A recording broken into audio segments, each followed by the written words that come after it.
Email services is the center of web activities today, driving communications from work to personal use, from social network to sending and receiving documents. Emails are truly necessary in the work environment today. Therefore, we're gonna compare and contrast Gmail and Outlook email provider. Because the company needs to change its email provider. In order to do that, we first need to look at its pros and cons. Also, we need to look at its similarities. And then we're gonna look at its differences. After that, we can decide which email provider is best for the company. We will begin by examining its pros and cons of Gmail and Outlook. In the article How to Compare Gmail with Outlook, Aviva provides some reasons and some details. So we're going to look at some of the pros of Gmail, which one of them is whenever you click away from the composed email, it automatically saves the draft. Another pro, it is formatting buttons, which is extremely useful to copy and paste. But one of the cons of having Gmail is that it shows a lot of ads. Now we can look at the Outlook. One of the pros of having Outlook email provider is that it has setting message priority. Another pros is that it brings a complete page where it's only you and the email. It allows you to concentrate on what are you composing to send the email. But one of the cons of having Outlook is that it makes the saving process in two different steps. That is one of the downsides of having Outlook, because if you need to click away or if you need to close your web page, it is possible that you can lose your composing message. Another cons of having Outlook is that it doesn't offer many editing tools. Now that we have examined the pros and cons of Gmail and Outlook, we can look at its similarities.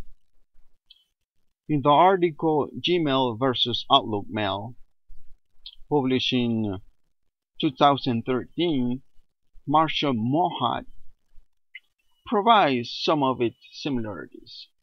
One of them is its attachment limit, which is 25 MB. Another similarity is the automatic email forwarding, which is a click of a button that it allows you to forward a message. Another similarity is send an email from a different address. Another similarity is the account expiration, which is the same for both, 9 months. And another similarity of having Gmail and Outlook is the ads and the cost. The cost is free. Both of them are free. Now that we have examined some of the similarities, now we can look at its differences. In the article Differences Between Gmail and Outlook, composed by Hemant Agrawal, he mentions 4 different differences. One of them is that Gmail has tons of features, which makes it pretty slow. But on the other hand, Outlook is faster and is clean and easy. Another difference between Gmail and Outlook is that Outlook, it allows you to delete and reply to move to another folder just with one click. This feature is not available in Gmail. Another difference is that Gmail categorizes its email by priority, receiving date, read and unread messages, and important and unimportant messages. But Outlook, on the other hand, differences its emails on the type of attachment. It can also come from a social network.